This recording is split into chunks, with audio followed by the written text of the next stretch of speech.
Hello friends, नमस्कार। आलोक academy की classes में आप सभी का स्वागत है। दोस्तों, हम पढ़ रहे हैं क्लास 10th का मैथ प्रश्नावली 5.1 प्रश्न संख्या 1। निम्नलिखित स्थितियों में किन स्थितियों में संबद्ध संख्याओं की सूची एपी यानी समांतर श्रेणी है और क्यों? किसी बेलन सिलेंडर में उपस्थित हवा की मात्रा जबकि वायु निकालने वाला पंप प्रत्येक बार बेलन की शेष हवा का 1/4 भाग बाहर निकाल देता है। ये दूसरा पार्ट है। आपसे एक आग्रह है कि अगर आप हमारे चैनल पर नए हैं तो हमारे चैनल को सब्सक्राइब करें, वीडियो को लाइक एवं शेयर करना न भूलें। चलिए आइए इसको हल करते हैं। दोस्तों, कह रहा है कि प्रत्येक बार बेलन की शेष हवा का 1/4 भाग बाहर निकलता है। तो अगर हम मान लेते हैं, माना बेलन में वायु की मात्रा 1 इकाई है। क्या है? बेलन में वायु की मात्रा 1 इकाई है। अब हम क्या करेंगे कि जब पहली बार वायु निकल रही है तो पहली स्थिति में शेष वाई बराबर तो ख्याल करिए कितना निकल रहा है। तो जितना है उसमें से उसका 1/4 निकल रहा है। जितना है उसमें से इसका 1/4 निकल रहा है, अर्थात एक में से एक का 1/4 कर देंगे तो ये आपका हो जाएगा 1 माइनस 1/4 हो जाएगा। एलसीएम का इसका हम 4 लेते हैं तो यहाँ पर 4 हो जाएगा, यहाँ पर 1 हो जाएगा, अर्थात ये 3/4 वाई क्या हो गई? शेष हो गई। यह याद रखेंगे। देखिए, पहली बार इकाई 1 इकाई है, दूसरी बार 3/4 इसका क्या हुआ? शेष बचा। अगली बार क्या होगा? अगली बार शेष वाई बराबर जब निकलेगा तो जैसे अगर मान लीजिए ये फर्स्ट स्थिति, मान लीजिए ये फर्स्ट स्थिति हो जाएगा, ये हमारा सेकेंड स्थिति हो जाएगा, ये वाला हमारा थर्ड स्थिति हो जाएगा। क्लियर?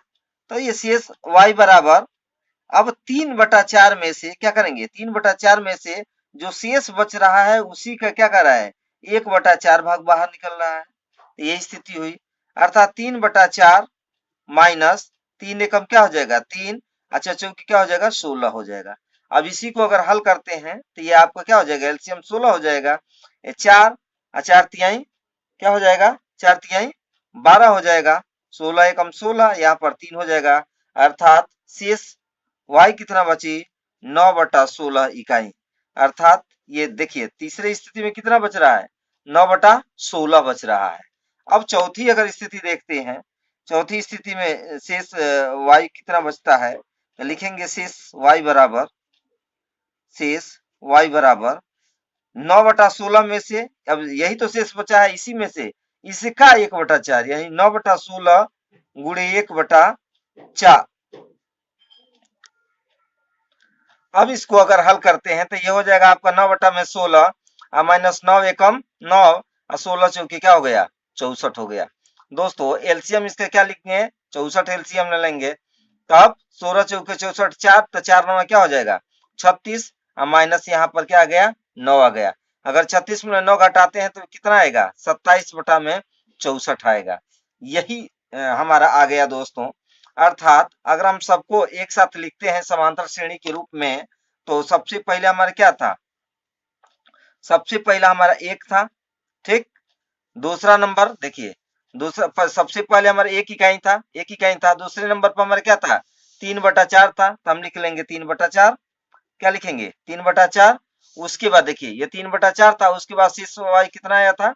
9/16, तो हम लिख लेंगे 9/16। उसके बाद 27/64। उसके बाद कितना हो गया? 27/64। अब अगर सर्वांतर निकालते हैं, सर्वांतर तो क्या हो जाएगा? सर्वांतर लिख देंगे, सर्वांतर सर्वांतर बराबर सर्वांतर यानी डी बराबर ये आपका हो जाएगा A2 माइनस A1 होगा ना। तब क्या करेंगे? इसको करेंगे 3/4 माइनस 1 करेंगे, 3/4 माइनस आपका 1 होगा। इसको अगर लसा लेते हैं तो 4 हो जाएगा, यहाँ पर 3 हो जाएगा, या यहाँ पर क्या हो जाएगा? 4 आएगा, यानी -1/4। यानी पहला सर्वांतर कितना आया? -1/4 आया। दूसरा देखते हैं। देखिए, दूसरा अगर हम लेते हैं इसको तो ए इस बार A3 माइनस A2 न होगा, यानी A3 माइनस A2 बराबर A3 कितना आया है 9 बटा में 16 और माइनस 3 बटा में क्या हो जाएगा 4 हो जाएगा, 3 बटा में 4 हो जाएगा। आइए इसका लौसा लेते हैं, इसका लौसा 16 हो जाएगा, यहाँ पर 9 हो जाएगा, यहाँ पर 4 बार जाएगा, कितनी बार 4 4 3 क्या हो जाएगा 12, अर्थात माइनस 3 बटा में क्या हो जाएगा 16 आ जाएगा, माइनस 3 बटा में 16 हो जाएगा।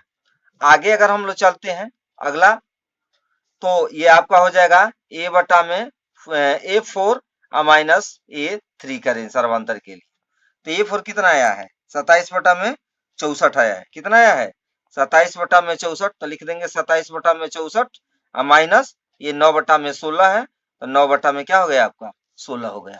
आइए इसका एलसीएम अगर हम लेते हैं, देखिए इसका हम एलसीएम लेते हैं, तो ये आपका एलसीएम हो जाएगा आपका कितना 64 हो जाएगा, यहाँ पर आपका 27 हो जाएगा, यहाँ पर 16 चौकी 64 4 और 4 9 क्या हो जाएगा आपका 36 हो जाएगा। माइनस अधिक है तो कितना हो जाएगा माइनस 36 में 27 घटेगा, तो ये आपका हो जाएगा 9 बटा में 64। अब देखिए सर्वांतर कितना कितना आ गया, देखिए जो आया हमारा सर्वांतर कहाँ गया, ये रहा आपका सर्वांतर, पहला 1 माइनस 1 बटा 4 आया है, कितना आया है पहला माइनस 1 बटा 4 आया है, उसके बाद सर्वांतर हमारा आया माइनस 3 बटा में 16 और इसके बाद कितना आ गया माइनस 9 बटा में 64 आ गया।